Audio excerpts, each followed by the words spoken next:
Hello. അപ്പോൾ ഇന്ന് നമ്മൾ മോർണിംഗ് വ്ലോഗും അടുക്കളയിൽ കിടന്ന് ചിറ്റിത്തിരിയണതൊക്കെയല്ലേ കാണുക. ഇന്ന് നമ്മൾ ഇവനെയും പറക്കിയെടുത്തിട്ട് എവിടേക്കാണ് പോകണമെന്ന് നോക്കിയാലോ. ഇത് ഇന്ന് ഉണ്ടായതല്ല കേട്ടോ, ഇത് ഇന്നലത്തെയാണ്. ഇന്നലെ ശരിക്കും പറഞ്ഞാൽ ഞങ്ങൾ നിലത്തിരുന്നിട്ടില്ല, ഉച്ച തൊട്ടുള്ള കറക്കാണ്. ഒരു ലോകം മൊത്തം കറങ്ങി എത്തിയിട്ടുണ്ട്, ഓരോരോ ആവശ്യങ്ങളല്ലേ. അങ്ങനെ അപ്പോൾ അവസാനം അമ്മാമ്മയുടെ അടുത്തും കൂടി പോയിട്ട് പോകാമെന്ന് വിചാരിച്ചു. അവിടെ ഇപ്പോൾ ഇന്നലെ ശ്രീകൃഷ്ണ ജയന്തിയൊക്കെ ആണല്ലോ. അപ്പോൾ ഇന്നലെ ബ്ലോക്കൊക്കെ ഉണ്ടായിരുന്നു. അപ്പോൾ ആ ബ്ലോക്കിൽ നിൽക്കുമ്പോൾ ആൻറ്റി എൻ്റെ വീട്ടിലേക്ക് പോകാൻ വേണ്ടി നിൽക്കുന്നുണ്ട്. അപ്പോൾ ആൻറ്റി ഞങ്ങളെ കണ്ടിട്ട് ഓരോന്നൊക്കെ പറയുമായിരുന്നു കേട്ടോ. അപ്പോൾ ദേ അവിടെ പ്രതീക്ഷിച്ച് നിന്ന് ഹായൊക്കെ കാണിക്കുന്നുണ്ട്. അങ്ങനെ അതൊക്കെ കഴിഞ്ഞ് അവനിതൊന്നും വലിയ ഇൻട്രസ്റ്റ് ഉണ്ടായില്ല. അവന് കാറും അങ്ങനെ വണ്ടികളും അങ്ങനത്തെയൊക്കെ ഉള്ളൂ. അപ്പോൾ പിന്നെ ഞങ്ങൾ പിന്നെ അവിടെ നിന്നില്ല, കാരണം കുറച്ച് സമയം ഇല്ലായിരുന്നു. വൈകുന്നേരം വേറൊരു ഫംഗ്ഷനും കൂടി ഉണ്ടായിരുന്നു.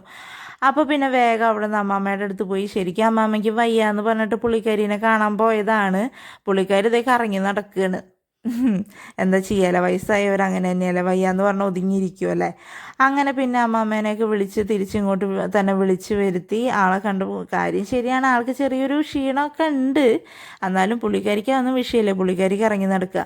പിന്നെ അവനും ഇവിടെ വന്ന ആരെ കാണാൻ വന്നത് അങ്ങനെയൊന്നുമില്ല, അവന് ഓടി നടക്കുക. അപ്പോഴത്തേ മീമീനെ കാണണമെന്ന് പറഞ്ഞിട്ട് ചേട്ടായി മീമീനെ കാണിച്ചു കൊടുക്കും. ഒരു ടാങ്കിൽ കുറച്ച് മീനിനെ വളർത്തുന്നുണ്ട്. പിന്നെ അവൻ അവിടെ ഇവിടെയൊക്കെ ഓടി നടന്നു. അവന് ഇവിടെ ഒതുങ്ങിയിരിക്കില്ലല്ലോ, അറിയാലോ. അങ്ങനെ അവിടെ ഇവിടെയൊക്കെ ഓടി നടന്നു. പിന്നെ ആൻറ്റിയും വലിയമ്മച്ചൊക്കെ വിളിക്കുന്നുണ്ട്, ഇങ്ങോട്ട് വാടാ വാടാന്ന് പറഞ്ഞിട്ട്. അവനതൊന്നും ശ്രദ്ധിക്കുന്നേ ഇല്ല. പിന്നെ അവരുടെ അടുത്തൊക്കെ കുറച്ച് നേരം ഒന്ന് വർത്താനം പറഞ്ഞ് അവനെ കുറച്ച് നേരമൊക്കെ പിടിച്ച് കളിപ്പിക്കേണ്ട ഒരവസ്ഥയായി. അവനടുത്തേക്ക് വരുന്നൊന്നും ഉണ്ടായില്ല. അങ്ങനെ പിന്നെ അവനെയൊക്കെ കളിപ്പിച്ച് അമ്മാമ്മയോടൊക്കെ വർത്താനം പറഞ്ഞ് വൈകുന്നേരം വേറൊരു ഫംഗ്ഷന് കൂടി ഉള്ളതുകൊണ്ട് ഞങ്ങൾക്ക് പിന്നെ അധികം സമയമൊന്നും നിൽക്കാനൊന്നും പറ്റിയില്ല. പിന്നെ അതേ അപ്പോൾ ആൻറ്റി പോകാൻ വേണ്ടി ഇറങ്ങിയപ്പോൾ അവൻ ആൻറ്റിയുടെ വണ്ടി കയറ്റി നിർത്തിയതാണ്. അപ്പോൾ അവനങ്ങനെ നിന്ന് ശീലമൊന്നുമില്ല. പക്ഷെ അവൻ അവിടെ ഇവിടെയൊക്കെ പിടിച്ച് തിരിക്കാനൊക്കെ നിൽക്കുക. പിന്നെ സമയമൊന്നും ഇല്ലാതായി കഴിഞ്ഞപ്പോൾ പിന്നെ ആൻറ്റി പറഞ്ഞു എന്നാൽ പൊക്കോളാൻ പറഞ്ഞു. പിന്നെ ഞങ്ങളത് അമ്മാമ്മയ്ക്ക് ടാറ്റയൊക്കെ കൊടുത്ത് അവിടെ നിന്ന് ഇറങ്ങി. അപ്പോൾ ഇഷ്ടപ്പെട്ട ലൈക്ക് ചെയ്യാനും സബ്സ്ക്രൈബ് ചെയ്യാനും മറക്കല്ലേ.